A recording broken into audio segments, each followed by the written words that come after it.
உன் மகனுமே ராமன் மீது ஆணையாக எத்தனை வர வேண்டுமானாலும் கேள்னா, ஏய வரங்கள் இரண்டின் ஒன்றினால் என் சேய் உலகாழ்வது, சீதை கேள்வன் ஒன்றால் போய் வனம் ஆழ்வது வனம் ஆழ்வது. எப்படி வேணாலும் சொல்லலாம். வனம் ஆழ்வது வனத்தில் முடிஞ்சிடும். ஏய வரங்கள் இரண்டின் ஒன்றினால் என் செய் உலகாழ்வது, சீதை கேள்வன் ஒன்றால் போய் வனம் ஆழ்வது என புகன்று நின்றாள். தீயவை யாவினும் சிறந்த தீயாள்.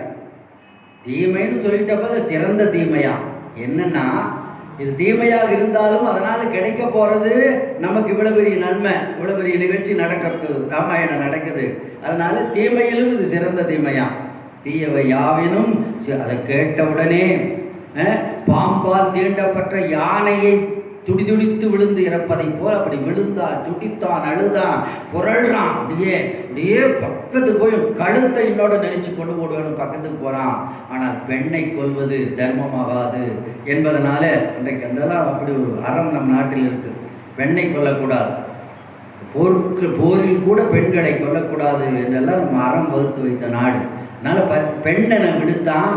அப்போ பார்த்தான், உடனே கீழே வந்தால் இனி எப்படி மாற்றுவதுன்னா, உடனே கைகையினுடைய காலை பிடித்தான். முடி மன்னர்கள் எல்லாம் வந்து, இவனுடைய பேரரசர்கள் எல்லாம் வந்து வணங்குகின்ற அந்த தசரத பேரரசன் மனைவி என்று பாராது இப்போது கைகையினுடைய காலிலே விழுந்தா. கையே கையை கண்ணே வேண்டுமெனினும் ஈயக்கடவேன், என் கண்கள் வேண்டுமா, இதோ எடுத்துக்கொள். கண்ணே வேண்டுமெனினும் ஈயக்கடவேன், என் உன்னேர் ஆவி வேண்டினும் இன்றே உனதன்றோ. என்னுடைய உயிர் வேண்டுமா, இப்போதோ எடுத்துக்கொள். என் கண் வேண்டுமா, என் உயிர் வேண்டுமா, எடுத்துக்கொள். கண்ணே வேண்டுமெனினும் ஈயக்கடவேன், என் உன்னேர் ஆவி வேண்டினும் உனது இன்றே உனதன்று. வன்மை கேகையன் மானே, நீ என் மனைவியாக இருந்தால் கேட்க மாட்டேன். இப்போ பாரு, கேகையன் மானே, கேகையன் மகளே, மண்ணே கொள்ளி. என்னமோ ரெண்டு வர கேட்டையே, அதில் மண்ணை வேண்டுமானால் ஏற்றுக்கொள். இன்னொன்று காடுன்னு சொல்லக்கூட அவனுக்கு வாய் வரமாட்டேங்குதா, கொடுமையான காடு. மண்ணே கொள்ளி, மற்றது ஒன்று கேட்டையே, அதை மட்டும் மறந்துவிடு. பேயிடத்திலே யாசகம் கேட்டால் பேயும் கூட இறங்கும் என்று சொல்வார்களே, பெண்ணாகி நீ இறங்க மாட்டாயா?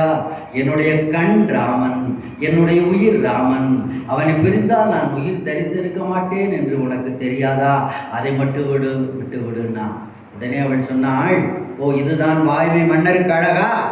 உங்களுக்கு சந்தர்ப்பம் இருந்தால் வரம் கொடுக்குறேன்னு சொல்லுவீங்க, இப்போ மறுப்பது தான் வாய்மை மன்னருக்கு அழகான்னா.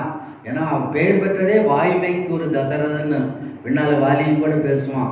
அதனால வாய்மை சத்தியத்தை வச்சு கேட்டா, இதுதான் வாய்மை மன்னருக்கு அழகா அப்படின்னா. ஐயோ இந்த கொடியாள் என்னை கொடுக்கலன்னா நான் இறந்து போவேன்னா, இக்கொடியாள் செய்தாலும் செய்வாள். ரொம்ப வைராக்கியம் பிடிச்சோன்னு அவனுக்கு தெரியும். இவ செய்தாலும் செய்வாள்னு நினச்சி ஈர்ந்தேன் நான் மாய்ந்தேன், நான் கொடுத்தேன் செத்தேன்னு சொல்லி அப்படியே மயங்கி விழுந்தான்.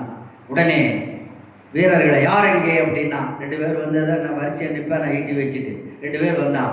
முதலமைச்சர் சுமந்திரரை அழைத்து வந்தான். போய் ராமனை கூட்டிகிட்டு வானான்.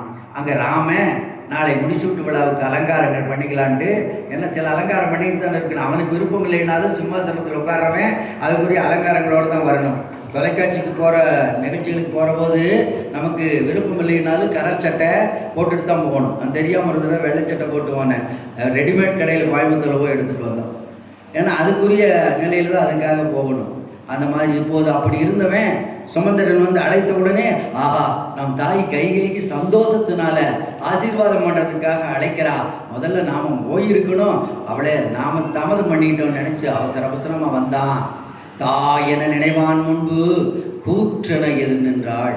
அவன் தாய் என்ன நினைச்சிட்டு வந்து நிற்கிறான், அவன் யமனை போல எதிர் நின்றாளா, கூற்றென எதிர் நின்றாள். பாட்டெல்லாம் உங்களுக்கு தெரியும், நேரம் இல்லாதனால வேகமாக போகிறேன். ஆளை சூழ் உலகெல்லாம் பரதனே ஆள, நீ போய் தாளிரும் சடைகள் தாங்கி தாங்கரும் தவமேற்கொண்டு பூளி வெங்கானம் நன்னி புண்ணிய துறைகளாடி 7 ஆண்டில் வாவென்று இயம்பினன் அரசன் என்றாள். அரசன் அப்பான்னு சொன்னால் எங்கள் அப்பாவுக்கு வேறு வேலை இல்லையான்னு போயிடுவான். அரசு ஆணை, ஜீவோ, கவர்மெண்ட் ஆர்டர், மீற முடியாது. அரசு ஆணை, அரசனுடைய ஆணைன்னா. ஆழி சூழ் உலகெல்லாம் பரதனே ஆள, பரதன் தான் ஆட்சியில் இருக்கணும். நீ போய் தாளிரும் சடைகள் காட்டுக்கு போகணும் மட்டும் சொல்ல வேண்டியதானே. தாளிரும் சடைகள் தாங்கி ஜடாமுடி போட்டு காவியாடை கட்டிட்டு தவம் மேற்கொண்டு தவம் முனிவனாக பூளி வெங்கானம் நன்னி. பூளி வெங்கானமா அவளே சொல்லிக்கிட்டா, புழுதி நிறைந்த காடு பூளி வெங்கானம். வெங்கானம்னா கொடிய காடு, புழுதி நிறைந்த கொடிய காட்டில் போய் புண்ணிய துறைகள் ஆடு.